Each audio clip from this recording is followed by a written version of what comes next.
Hi everyone, welcome to my screencast on Sphero balls. These little beauties I brought out of the remaining grade 5 budget from this year, so we've been having a bit of fun with them in the grade 5 class room, and yeah, I thought I'd just give you a bit of an introduction into how they work. Firstly, I'll just show you the packaging which they're in. Nice little box there. And it does have a quick start guide if you're interested, and it did come with a couple of complimentary ramps to fire the balls along and do a long jump sort of competition or whatever. It also has a charger, which I found a little bit tricky sometimes. Just really need to make sure that that's plugged in. I'm going to show you a couple of videos I've made at the same time, so that'll go through some of the lessons I've learned along the way. But basically, you do need an iPad to control the Spheros, and you need to have connectivity with Bluetooth as well. So this is Robert the Sphero, and this is Brittany Sphero, and basically, you can see at the moment that they're flashing different colours. Hopefully you can see them flashing there. They're both going red at the moment, then red and yellow, and that's purple and blue. And when you link it up with your Bluetooth, it'll tell you the first letter of each colour. So if it was red, red, purple, it would be RRP, and that tells you which Sphero ball that you're hooked up to. If you've got multiple iPads happening, the Sphero ball will just be on blue, and that just means it's hooked up to another iPad. So to save you some dramas there, I've just assigned 2 iPads to each Sphero ball and just left it at that, so there's no confusion. So yeah, so that's the first lot. Basically, to get Sphero to wake up, you need to hit it 2 times. So it's already woken up because it's flashing, but generally if it's just a dull colour, you just hit it twice and away you go. It'll start flashing in different colours. So yeah, so I'll just share my screen with you now, and we will show you some videos. Okay, so I'm just going to start this, and this is the charging situation. That blue flashing light there indicates that it's charging. Just make sure that little cord is plugged in all the way.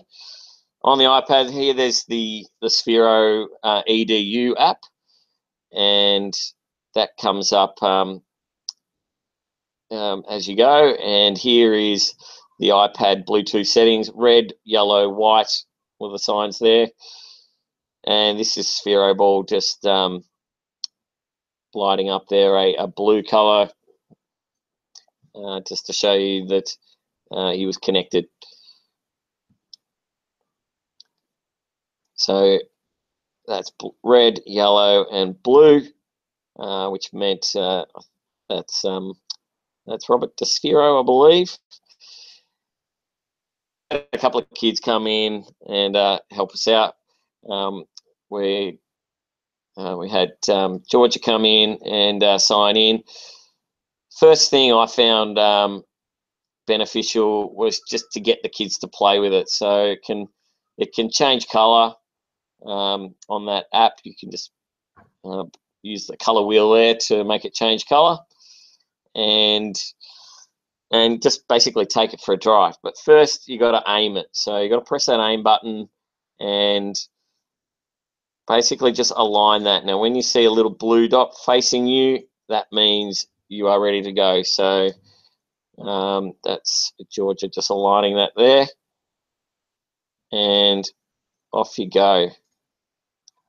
So I'd encourage you to sort of start off doing sort of slower speeds, and just that little toggle on the right there, that just increases the speed somewhat.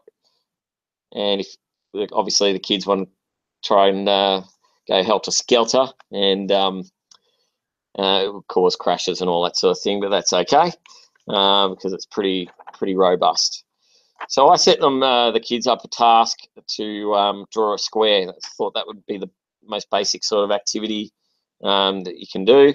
These are the instructions, and basically once they have completed each part of the task, they can click on that little box to tell the teacher that they've submitted it. That button there is critical. That's the canvas, and you click on that left-hand icon. It'll bring up this screen there. Just say create, and here's your canvas to start your coding. This is really where the fun stuff and the learning really starts as well. So I've had the kids trialing these different commands, and this is Georgia attempting to make a square. So we know a square has 4 sides, so she's done one too many there. So we will just quickly show you how to delete one of that. Just hold it down, drag it to the trash. Then your task in this drawing a square activity is to get the Sphero to turn. So the first turn's a 90-degree turn. Second turn, it's from sort of the starting point. So a lot of my kids thought, well, I'll just go 90 degrees again, which is correct, of course, in some ways, but it wanted it to go 180, and all the directions were there. I noticed there that actually I think Luca had taken over, and she put in 179. So that'll just throw it off a tiny bit. And then we have the speed. Now this is really sensitive part of it. So even myself, I found it hard to get right on 50, which was according to the instructions. And basically we just said, look, if it's close enough to 50, we'll accept that. But it didn't quite make the perfect square. So the duration of the length of time that it's going along that particular line was 2 seconds. There she has fixed up the mistake that she made. Press start and off we go. And on the screen itself, it will actually show you the course that your Sphero ball is taking, and just show you there. Not quite the perfect square, but hey, good enough for me. So at the end, this is pretty cool. You can press that JavaScript code function there, and it'll show you the exact code that you required. So this is my kids making an earthquake. Yeah, loving that. So that I basically use this activity.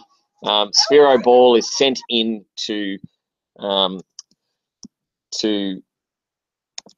create a pathway for the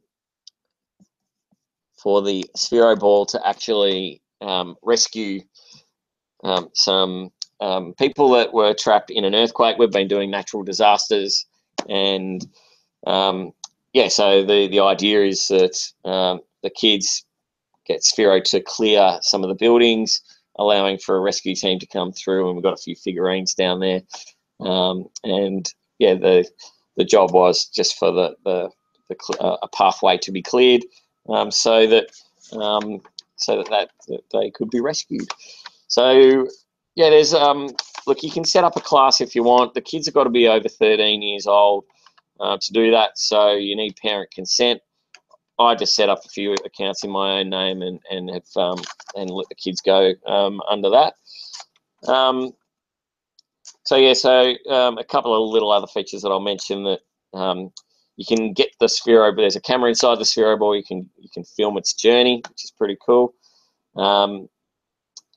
Look, if they're using high speeds and long durations when they're putting in the code, the Spheros will fly across the room and will crash.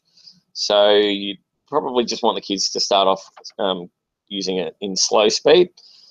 And basically there are a lot of really cool activities you can do, such as mini golf, which is really good for maths, with the angles and so on. you can create a maze that the kids need to code their way through the maze without hitting the walls.